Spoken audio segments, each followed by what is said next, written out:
Did you notice that at the end of every episode, it says, like, the starring, Megyn, Duchess of Sussex? Yes. That's how she's billed. Stand alone. Nobody else is on the page. But Megyn, Duchess of Sussex. Because they became Sussex when the Queen died and Harry's dad became king. And that's when Lilibet and Archie became Princess and Prince.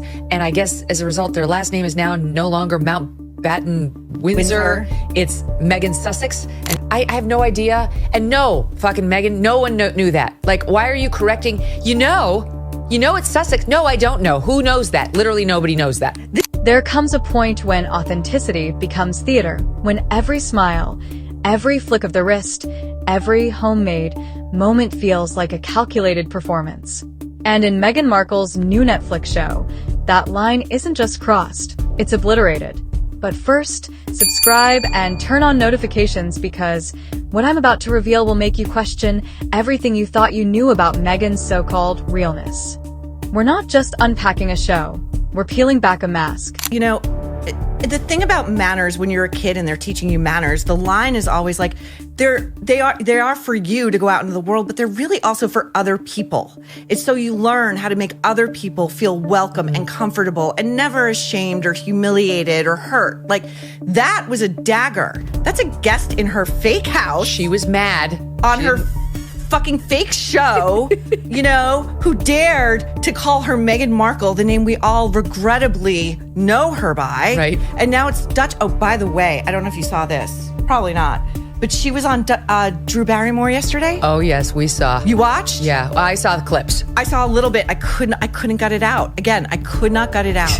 But there's this moment where Drew, they're cooking. They're behind a thing, and Meghan's rolling some garbage with her hands, and Drew proudly brings out this blown up black and white photo of herself at like age 7. It's very sweet. Mm-hmm. It's E.T., Steven Spielberg, and George Lucas. Cutest Drew there was. She's got this little stuffy, this stuffed animal. I don't know if it was E.T. or not. And she's presenting it to Diana, a very young Princess Diana. Oh. And she's showing this like, this was such a meaningful moment for me. Of course it was. And Megyn, instead of going, what a life you've had. Like, tell me what that moment was like for you. What was Diana like? She goes, oh, how sweet. I'll have to tell H about it. Oh, God. So already she's like levitating herself above this conversation. Mm-hmm. It's not Harry, it's H. It's my H. Yep. Like, I'll tell him that. We're separate over here. And by the way, presumably, isn't your husband watching this show and cheering you on? Yeah, right. Your big launch? Right. Like, you're going to have to relay this to him? Right. Is he playing Minecraft? She's constantly on this show with my husband. Mm-hmm. It drives me nuts. My husband. Honestly, like, I almost never refer to Doug like that. I don't know. It's like, well, my husband. It's like Doug, but she thinks like it's not cool to say Harry because it looks like she's going to be showing off. That's how a normal wife sounds. Right. A normal partner would say, hey, Harry thinks this. Right. No one would find that ostentatious. No. H sounds ostentatious. And that's the other thing I noticed.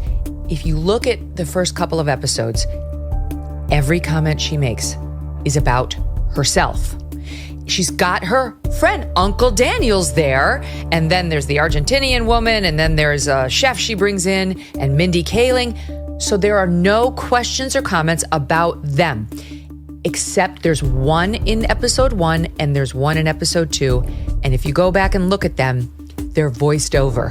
Meghan Markle, once hailed as the refreshing, modern voice in a centuries-old monarchy, is now starring in what feels less like a lifestyle series and more like a royal fever dream. Every frame glows, too perfect, too polished, too intentional. We see her surrounded by guests, chefs, celebrities, stylists, yet somehow, every conversation redirects back to her.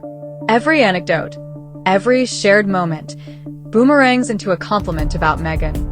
It's as if the guests exist not as people, but as mirrors reflecting her own image back at her. Even her handwriting, the centerpiece of a bizarrely proud segment, becomes a metaphor for her personality. Painstaking, curated, performative. Really? She clearly was told after the fact, it might be nice if we kind of had you track, like a question to Daniel about himself, to set up that comment he made. And it's all voiceover. Anything she asks of the guest, was laid in after the fact, you can see the break. It's like someone had to coach her on how to be a normal person who's an actual friend who has interest in something other than themselves. She doesn't. She's not interested. She's interested insofar as you can help her realize whatever thing she's trying to manifest in any given moment. Basically, I love the premise of this show, which is I'm going to show you how to make a happy, warm, loving home after I have successfully severed my husband's ties from his entire family, after I have successfully severed every single tie save my mother from my own family of origin. Who better to teach one how to create a loving, warm home? I loved the thing with Mindy where they're, oh my God, she goes, we are planning a children's party. Yeah. Children are not around. No Mindy's children. got 3. She's got 2. There are presumably other children in Montecito. No children are around, because they're unpredictable and messy, I guess, right? It's annoying to her. And she says to Mindy, I don't know, again, great friends. I don't know if you go all out for your children's birthday parties or not. Mindy goes, the woman I hire does. Okay. Right. Very relatable. Right. Very relatable. And then there's something where, what was the other thing with Mindy that was just like so wild? I couldn't believe it. But it's a similar thing. There was the balloon arch. Balloon. Oh, and then they'd have a wardrobe change Yes. to their sundresses. Because that's how we all do when we get together. We Right? have several outfits for our time together. Exactly. For like different times of day with different settings and different food stuffs, I suppose, that we're having. They dress in these sundresses and they go out to Meghan's little garden shack. Yes, like her greenhouse where, she just sits. All I could think was that must be actually so buggy in real life. Oh, But okay, 100%. so they go out there, yes. Because we all have several settings in our enormous, football field sized garden where like we can sit and have tea with our friends. It's all perfectly curated again and absolutely visually stunning. And the other thing about it is there's so much to get to. We're never going to get to anything else. You have such inanity happening in the conversation. Like these are not clever people. This is not No. like having tea with Maureen Callahan. Or No. Megyn Kelly. No, truly. And so everything is heavily produced with soundtrack. The light jazz, like the festive jazz playing. And so like they don't have to talk, which I'm sure the producers were like, more track. It's so funny you say that. I could only think of how much money Netflix spent on licensing this music. There's so much freaking Motown in this thing. Yes. It's like, oh, come and get your love. It's like the final, like really? It's like, Right. It's like when you watch, one of the things that always irked me the most about The Devil Wears Prada was that the music cues were so literal. They're always telling you what to think. Like the moment where Andy's walking down the street in Manhattan at night, debating whether she can throw Emily under the bus to go to Paris. It's like the song that's playing is "I Can't Sleep." It's never noticed that. If you watch it again, you'll never see it the same way. And I felt the same way about this, where the music was doing all the heavy lifting. Who sings? Sugar, sugar. Oh yeah, Lemon Spoonful or something. And she was like, cue the lemon head, whoever it was. She's like, cue the platters. I can't remember, forgive me. But then in comes the music while she's sifting the sugar. And that, your point about Mindy being like, no, but the person I hire does. Now, okay. I do not hire anybody to do my kids' birthdays, and I have very few domestic bones in my body. The most I will hire is somebody to blow up like a bouncy castle or whatever. It's a professional thing. You need someone to do that. I don't know how to do that. Yeah. And Doug's not handy. Handsy, but not handy. Anyway, so you made this point in one of your articles on the Daily Mail, and I was like, that's exactly it. That's the moment you know who this show is for. Because I was watching the whole thing like, who is this for? Who is this appealing? And you said it's for the 1%. The 1% who is like, yes, my person does all of this. Who else but Meghan Markle could turn a grocery list into a brand statement? This isn't just about calligraphy or cooking shows. It's about control. Meghan isn't teaching domestic bliss. She's teaching aspiration through artificiality. Every spotless countertop, every manicured gesture screams, this is how perfection looks, if you can afford it. But beneath the gloss lies something unsettling. A woman trying to rewrite her narrative, letter by letter, in perfect cursive. The A- she once got in penmanship? It's not just trivia, it's symbolic. Or, I was talking about this with my hairstylist, Sarah, and a friend of hers who came over. Well, I was watching some of this, and they were both saying, I'm like, maybe the women in this town will produce a birthday party like that, or will make a meal like that. But I don't think so, because the women I know in this town are actually active moms. They are bringing their kids to school. They are making their own dinner. They don't have 8 hours to freaking prepare that meal. Right. They've got to do the household stuff. They've got to go to the grocery store. So who's it for? And one of the gals was saying it's for staff of women like that in like the next level communities where I guess everybody has a cook who can sit around all day watching Meghan Markle and her fancy chef show them how to parboil chicken and then brine chicken and then work for 8 hours to make little chicken wings, which most of us making fried chicken would just stick in some Crisco and fry. Right. Roll in some breadcrumbs and you're done. Right. That's if you're not buying them pre-made, because that's even easier. The thing about that show too is, okay, I think it was episode 2 again, or no, it was episode 1. It was with Daniel. May he rest. Who, she's making some sort of Italian dish. I'm sure the Italian in you would find this very... I pass no judgment on cooking. Oh, really? Okay. No, I'm so fair bad. enough. But, it's like she's got this Le Creuset white pot, right? Which, by the way, Mindy made the rookie error of calling it Le Creuset. Right. It's like, is it foyer or foyer? You'll be tossed out if you. So, and Megyn, of course, had to correct her, which is another thing you don't do. You don't correct your guest's pronunciation of something. Either way, that would be a nice thing. Like, whatever, who cares? Right. But no, and Mindy was like, oh, well, some of us have been to Europe. Like, she got a couple of digs in. Yeah. So it's this white Le Creuset, and there is not a splatter of anything on anything. Like, everything is immaculate. And she's in the all-white outfit. She's in the all-white, and she's not really wearing an apron, and there is nothing is spilled. Nothing is mistakenly put anywhere, and it just goes to the absolute utter artifice of this woman. I think, the last time we talked about her, I said, I do think there's something very dark about her. And I think that this reaction, we're laughing about it because a lot of it is funny, but the reaction that a lot of us are having, which is a complete and utter recoil, is I do think this sort of built-in evolutionary response to somebody who does not seem quite right. Like, I look at her and I think to myself, only my opinion, this is a dangerous person. I don't like her. That's what everybody says. Yeah. Everybody who works for her quits.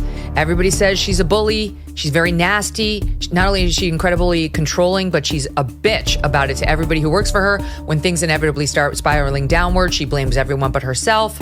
Okay, wait, I wanted to rewind because there's so many points. She's big into these crudité boards, veggie, and or fruit.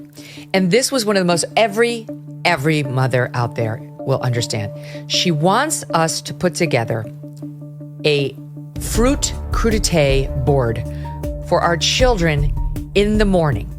Now, look, Maureen. I can't. Look at this. I can't. It is huge.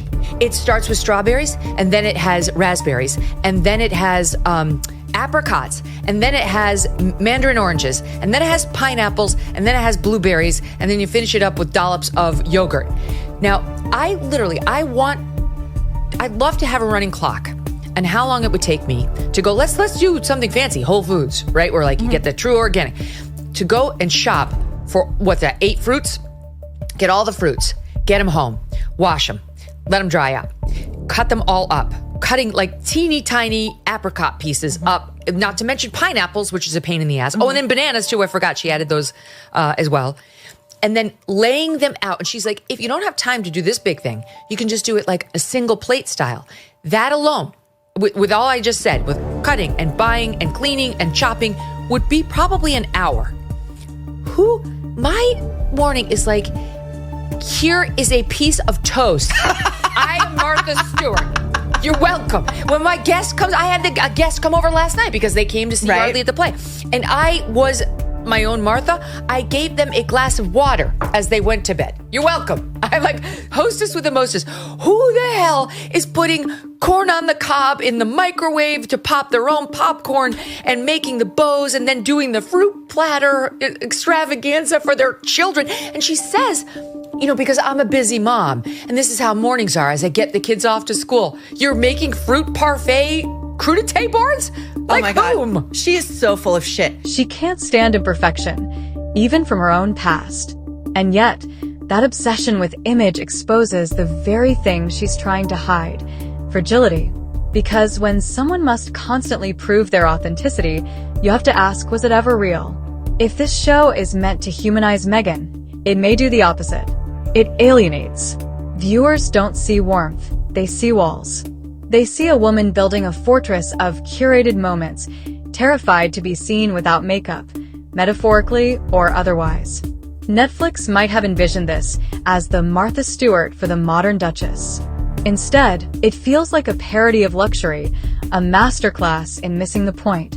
Because while Megyn sprinkles flowers on homemade donuts, the audience can't help but wonder, does she even like the people in the room with her? And what happens when the illusion finally cracks? That platter, by the way, is like half the size of your desk. It's like a football field for a child. It's enormous. And sticky little kids do not keep things orderly. As a matter of course, they do not. This was my other favorite thing. Speaking of, how much free time does she have? Because she has the kind of free time that would make me enter intensive therapy. I didn't know where that was going. She talks about, she's sitting down at a desk and she's making out her menu for the big party that she's going to have. It all feels very Real Housewives. Like the final episode. Stand by, actually. We have this, I think. They're saying we have this. So is this at 6, you guys? We'll watch it. Anything that I can do with handwriting, I think adds a personal touch. Let's write a menu, folks. So when you have unlined paper, you can use a template that can at least keep your lines straight, no matter how straight you believe that you write. It's always helpful to have a template. What? Use a soft pencil, because you're going to erase those lines, obviously, after you've written everything in. First things first, heirloom tomato quiche with fresh basil. I always do those little swirls, I don't know why. In school, I got an A- in penmanship class. But you know what? I was like, I'll take the minus for a little bit of character. Oh, good God. Keep going. She got an A- in penmanship. She's clearly not over it. We're not doing straight A's all the way. It's an epic fail. She's handlining in soft pencil lines in her notebook instead of buying a notebook. And you can buy a very expensive notebook. Go buy a Smithson, spend $400 on that line notebook. But no, she's got to line it herself. Again, what kind of time do you Soft have? line. Then she's doing that infuriating calligraphy. I know. What is she, 12? I know. I took a calligraphy class when I was 12. It was a way to kill some time. I didn't think it was going to be a life skill I would take into middle age. And then she's writing, she's saying, this is a no fuss. She literally says, Megyn, this is a no fuss menu. Oh, It's right. within the reach of anybody. As she writes, like, whole wheat toast with estate honey. Estate honey. Honey from her goddamn estate. She's obsessed with her honey.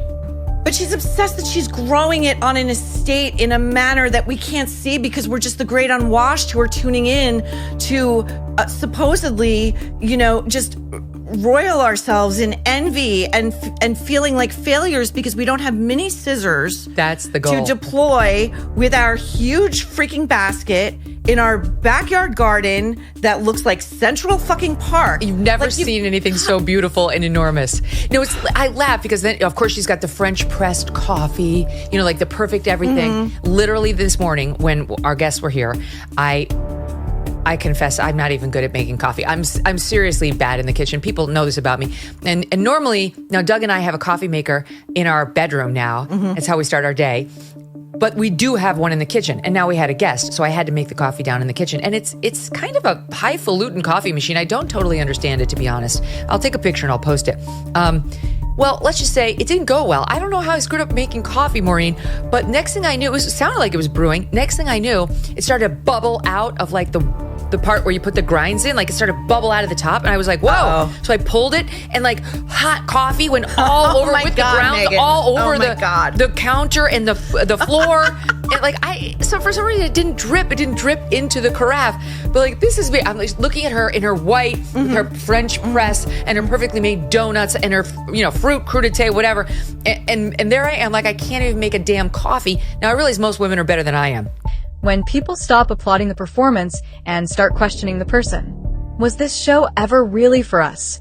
Or was it a message to the royal family, a glossy declaration of independence wrapped in organic linen and estate honey?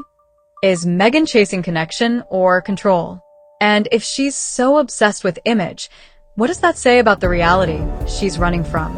In the end, Meghan's Netflix series isn't about home, or happiness, or hospitality.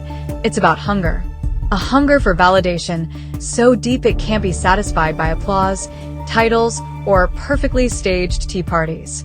Because no matter how flawless the handwriting, how golden the lighting, or how sweet the estate honey, authenticity can't be scripted.